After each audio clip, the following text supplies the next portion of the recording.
This video is about adult male black celebrities who get in trouble with the courts, with the law, where they are accused of sexual assaults or similar crimes against women.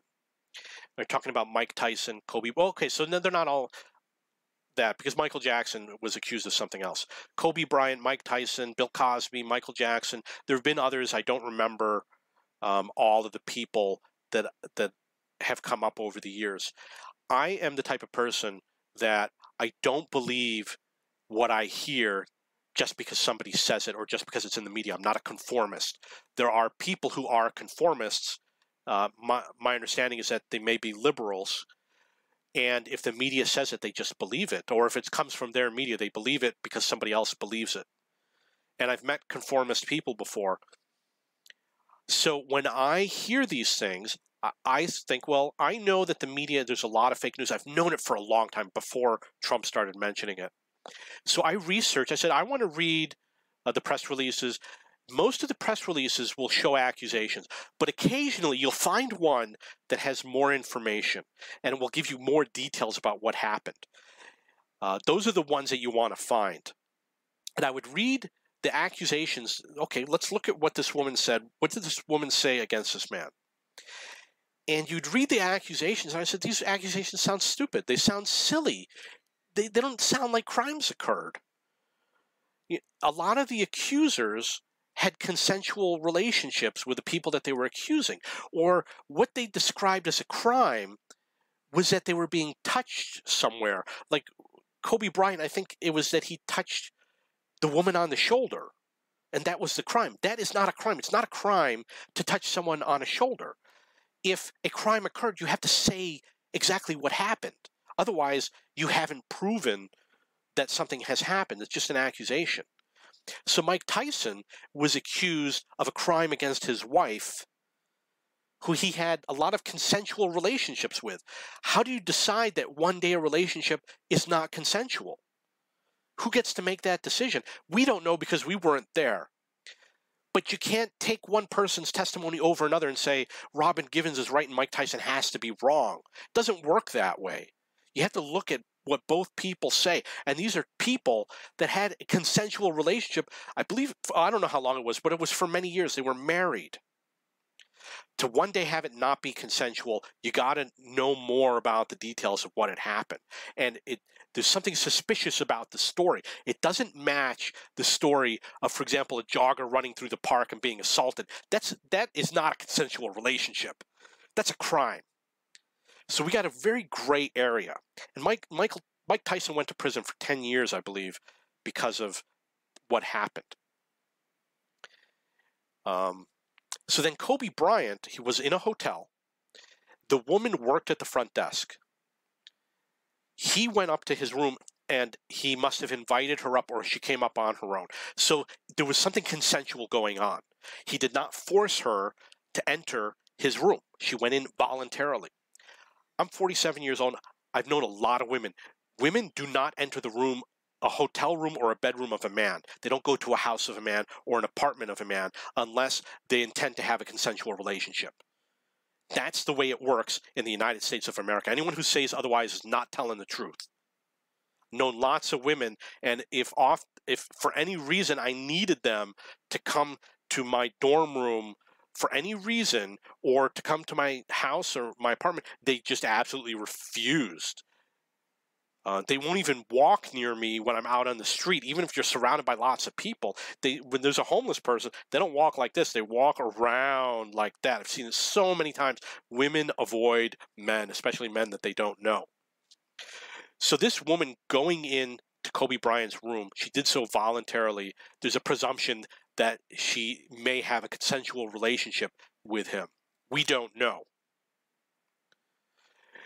What we do know is that the crime that I think she was the one who said, oh, he committed a crime against me because he put his hand on my shoulder. That was the alleged crime. And I believe that they did have intercourse. But she was saying that it was non-consensual because he put his hand on her shoulder. And it doesn't say she was lying down at the time, or I don't know if she was standing up. We don't know. It wasn't disclosed. Maybe it was in a trial. I don't know. But in what I had read up until that time, that's all it said.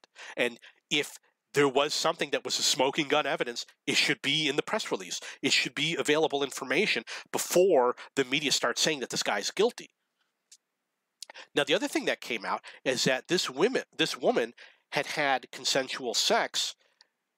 I don't remember if it was one other person the same day or the day before or the week before or something like that, but she had a relationship with other people a very short time before that.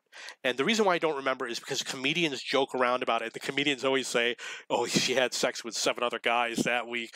So they exaggerated it, so I don't really remember the exact details. But we do know that she had consensual relationships with other men immediately preceding this event. It doesn't sound like she was a victim. Maybe she was, but based on what she said at that time that I researched it, it does not sound like a crime occurred, and I do not believe it. Bill Cosby, same thing. I read all the information. I read 13 out of the 15. There were 15 accusations at the time. I read 13 of them. They sounded like BS. None of them. If you read one, it says, yeah, maybe something happened. This is what this woman is saying.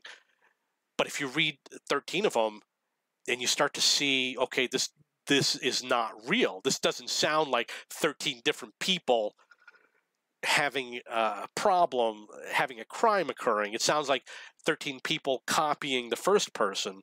And even the first person story had huge holes in it that were just not possible, disprovable by science. The fact that the drugs that Bill Cosby had doesn't paralyze people. It just makes you feel relaxed, and that's it. You're still capable.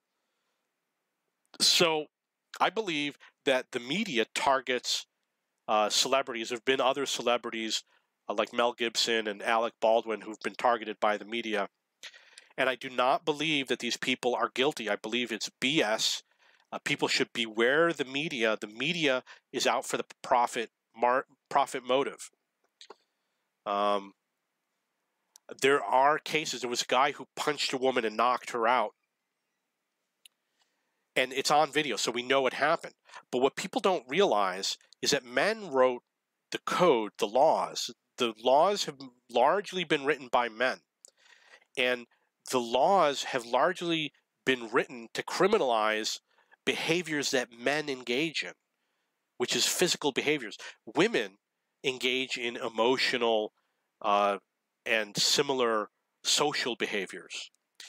Women commit emotional and social crimes all the time, like marrying someone and not telling him that she's previously divorced. I have a relative who married a woman for a year and adopted her children, and she divorced him, took the family house that he grew up in, and because he adopted the children, he had to pay child support for 2 or 3 kids, which he's probably paying right now, and she went back to the father that she was of the children.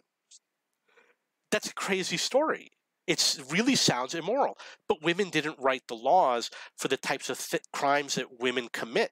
And women commit crimes that tend to be saying things that are abusive. Neglect is a big one. My mother neglected me in a very large manner. If you knew the story of my childhood, you would say my mother should be in prison. She committed a crime of neglect. Women, in a modern sense, we have in the military war and we have embargoes. Embargoes are just as bad as war. You can create an embargo. For example, against Cuba, we've isolated and decimated Cuba. And the only reason why they're not in worse shape is because I believe the Europeans and the Canadians do not have the embargo against Cuba that the United States has. But embargoes are... That's the practice that women engage in when they want to harm someone. They say offensive things. They say harmful things. They try to hurt your feelings. They don't try to engage in physical theft and things like that. But they will do embargoes. They'll spread lies about you. Perfectly legal to lie about most people. I saw a TV show where a guy slapped a woman on the face, and he had to go to counseling. And when he slapped her, she had a look of like, oh, she didn't feel any pain. It wasn't a slap that was painful. It was a slap of embarrassment, and she had a look of embarrassment. It was on MTV The Real World, maybe Seattle. It was the girl who had the Lyme disease. And they threatened to take the guy off the show because he touched someone. That was what he did. He touched someone. But you can lie to someone and ruin their life, get them fired from their job, make false accusations. For example, brides who don't want to get married and they say that they were kidnapped and they get media attention, but they really weren't. It's not a crime. Or girls, a lot of teens who allege that they were abducted voluntarily get into a car with some guy, go somewhere, it becomes something that they don't want, they decide is too much for them, and then they claim that they were abducted when in fact they voluntarily got in the vehicle. There was a girl in Ithaca, New York. I was living in Ithaca at the time when this happened, and the story came out later, well, she voluntarily got in the car, and somehow she was at the side of the road and he was driving by. He did not abduct her. So women lie, and it should be a crime, but it isn't. So when the guy punches her and knocked her out, he didn't just walk and say, hey, I'm going to randomly punch my girlfriend or my wife. She said something to him that was extremely offensive to him. What she did is not illegal, and it's a double standard in the law, and it makes the laws very sexist. And someday there's going to be more women writing laws and demanding laws, and they are demanding laws to make these things, speech, illegal, and it's going to come back to hurt them because a lot of hate speech does come from women. That's their tool. Lots of my mother, I will tell you, she said so many hateful things to me every day of my life until the age of 18 when I got out of that house. Every day she said hateful and hurtful things to me, and my sister does the same thing. My sister lies, and everyone believes her all the time. And when I say my sister did this, nobody believes me, except for other people that she's lied to, which is, certain people in the family that do believe me. So take it with a grain of salt when you hear these accusations against celebrities that are only accusations without evidence. Don't believe it. I'm a strong supporter of lie detectors. There's a reason why lie detectors are not admissible in court. It's because lawyers lie. In the United States, one person can make an accusation to put someone in prison. Under Sharia law, you need 4 witnesses. That's why people like Sharia law.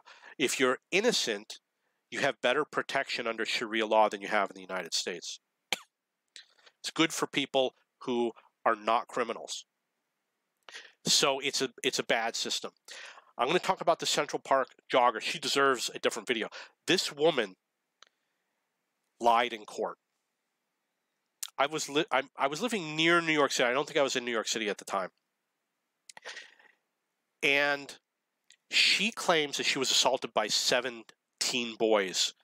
And her assault was violent. It wasn't something where you can recover from it. She probably was bleeding, bruised, beat up. It was a violent assault. Many people engaged in it. She was beat up. Now, she lied in court. She testified that these people committed this crime against her who were in fact innocent. Maybe it was only 4 people, but I think there was a group of 7, and 3 of them left and reconvened later in the night or something like that. So she lied and claimed that they did it when in fact they hadn't. There is a statute of limitations, which is 10 years, whereby she could not admit that she had lied. After the 10 years went by, she admitted that she lied, and it was in the news media. If she had done it earlier, she could have gone to jail for lying. So she escaped lying. She admitted that she lied, and the media called her a hero. She was not a hero. She admitted that she lied and put innocent people in prison. That is not a hero. that is the opposite of a hero. That is a bad person. When these 4 people were in prison and she admitted that she lied, those 4 people are not released from prison. They remain in prison. At some point, a lawyer decided to take the case to go to court to have these people released from prison based on the fact that she admitted that she lied. So basically what happened was, we know that she was beat up, but we don't know who did it. Maybe she gave more information and stated what really happened, but we know that these 4 boys did not do it. So don't believe the news. The news is fake and it's filled with lies, and accusations are often presented in the news, and they should not be. They don't hold the test of a crime. So be very cautious when you believe things that are reported in the news.